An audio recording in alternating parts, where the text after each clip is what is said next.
Ever since the release of the Yamaha FG-180 in 1966, Yamaha has been part of the global guitar market. Yamaha guitars are everywhere, from schools to homes to stages all over the world. So today's episode of Guitar Tone Tuesday is not about one piece of gear in particular. It's about Yamaha, celebrating Yamaha, what Yamaha means to me. And in return, I would like to know what Yamaha means to you. I want to know what your experiences are with this brand, because the very cool and special thing about Yamaha, in my opinion, is the fact that there's something at every level for every player, all the way from student level guitars all the way up. So I'm going to go through my history with Yamaha, and I've got a couple instruments and little toys here to exemplify that. So if you're interested in that kind of thing, don't forget to like, share, subscribe. My name is Lucas Haneman. Okay, so here we go. Acoustic guitars. When I was a kid, I had a couple of friends whose parents had Yamaha acoustics. I had one friend named Kevin and one friend named Dave, whose mothers had Yamaha FG acoustics, kind of like this. Kevin's mom had an older Yamaha FG from the 1970s with a cedar top, and Dave's mom had a Yamaha FG much like this one, perhaps even the same model. And that guitar really blew my mind. Both of them did. Later on in high school, I had a bandmate named Adam who had the kind of lowest end Yamaha FG as far as I remember. And that guitar also sounded incredible until the headstock was destroyed by the ceiling fan in my bedroom. Whoops. Well, anyways, I digress. This guitar, this is a Yamaha FG 370S, and it kind of exemplifies what I love about Yamaha acoustic guitars. Let's hear this thing.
Sounds beautiful, fingerstyle.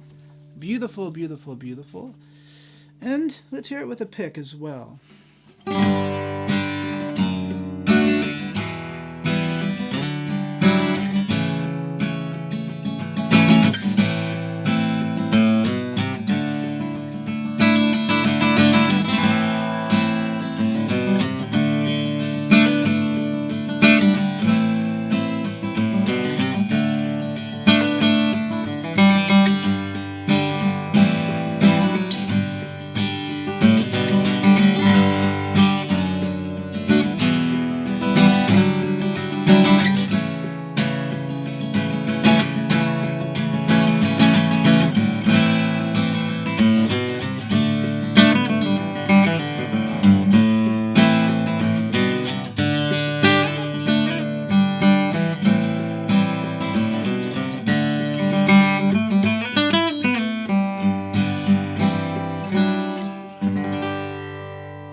Just incredible. The person who I'm lucky to be borrowing this guitar from purchased this guitar for $250, which I'd say is an amazing deal. When these guitars sold brand new, they were selling for about $400, I'd say, here in Canada. And I think this guitar deserves its own episode, so stay tuned for more details on this Yamaha FG370S. Okay, so fast forward. When I was in high school, well, actually, no, not even in high school. When I was about 12 years old, I'd say, I came in contact with Yamaha electric guitars. My guitar teacher at the time, Wayne Eagles, who's an amazing player from Ottawa, was borrowing his brother's Yamaha SG guitar. I think it was a SG 500, somewhere around there. Kind of like this guitar. Oof, this guitar right here. Oh, what a beauty guitar, right? You guys have probably seen this on the show before. I've been borrowing this from another friend of mine for, 3 years or so. Lucky guy, I'd say. I count my blessings. This guitar is a Yamaha SG 800. The Yamaha SGs came out in the 1970s until the mid-80s or so, the first run, and then they've been reissuing them a little bit ever since. This guitar is just beautiful. It's kind of the perfect amalgamation of Yamaha with the SG and the Les Paul. So we have a beautiful maple top here with a nice sunburst finish. We have a mahogany back and a mahogany neck, rosewood fingerboard, the Les Paulish type things, except the body shape is more SG inspired. And Carlos Santana played these guitars, as did a lot of people in the kind of punk scene and, the early indie rock scene as well. Even John Frusciante has an SG 2000, I think, that he plays a lot on lots of the Chili Peppers recordings. I love the sound of this thing. And paired with this guitar, hopefully you guys can see this, I have a Yamaha JX series amplifier. One of two Yamaha JX amplifiers that I own. I became exposed to these Yamaha JX amps also through Wayne Eagles, my old teacher. He had a Yamaha JX20, I believe it was, so it's a little bit smaller than this one. I purchased this amplifier from a guy in Montreal for $150, so good deal. And I found my Yamaha JX35, which is the other Yamaha JX I own, when I was helping my grandmother move. And that amplifier was free because someone was throwing it out. So again, very good deal. I like these Yamaha JX amps because they sound very tube-like for transistor amps. Now, I don't know if this one was from the late 70s or the early 80s, but it was somewhere around there. And man, just listen to this thing clean. The pairing of this guitar and this amp.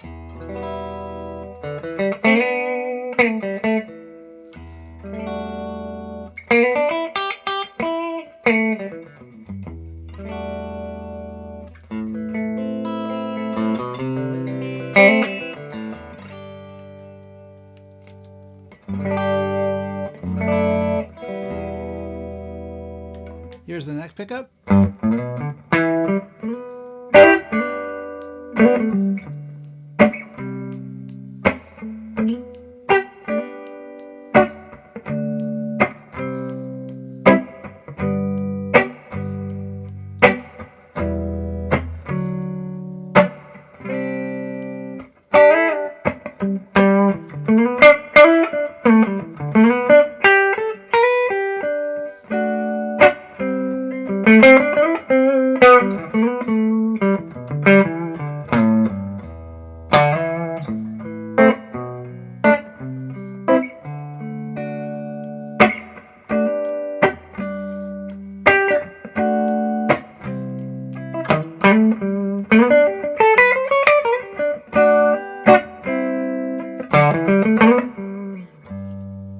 I could do that all day. It sounds so warm for a transistor amp. And these humbuckers in this guitar, oh man, it's an older guitar, and I believe these are non-potted pickups, so they've gone kind of microphonic just in the right way. And I'll show you. Here's the bridge pickup. Perfect kind of Les Paul-y tone, right? But when I gain it up, I got a Kingsley Minstrel overdrive pedal here.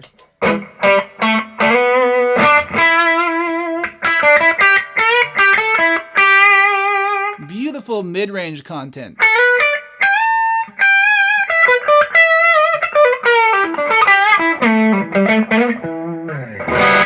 And the neck pickup does that kind of brothers in arms thing really well.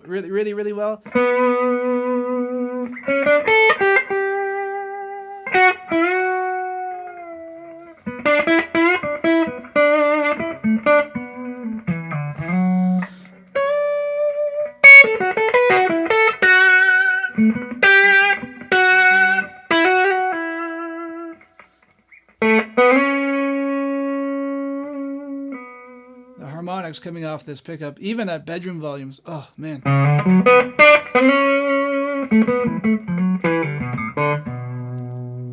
Oh, it's so nice. And it sounds great with other effects as well. The cool thing about these Yamaha SG guitars, even from back in the day, is the coil split.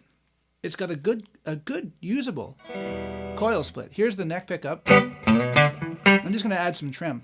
I'm going to get out of the key of G.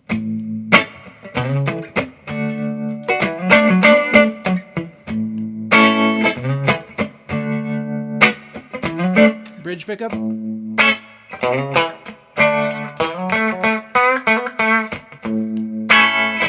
And with overdrive too, they sound great.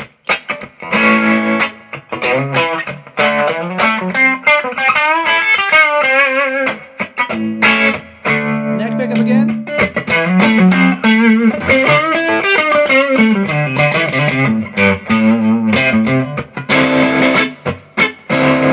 Both together.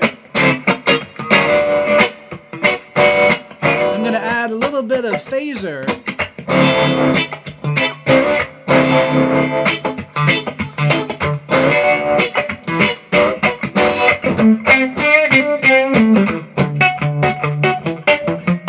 A little bit of wah, why not?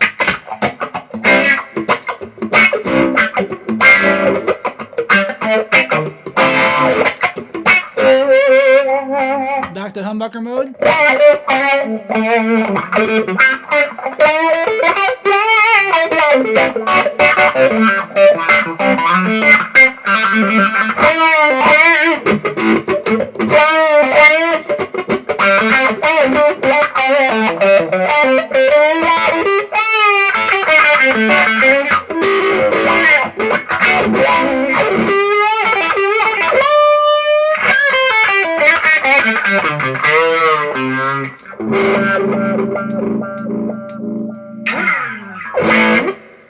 So yeah, equally as valid, in my opinion, in the electric guitar world as the acoustic guitar world.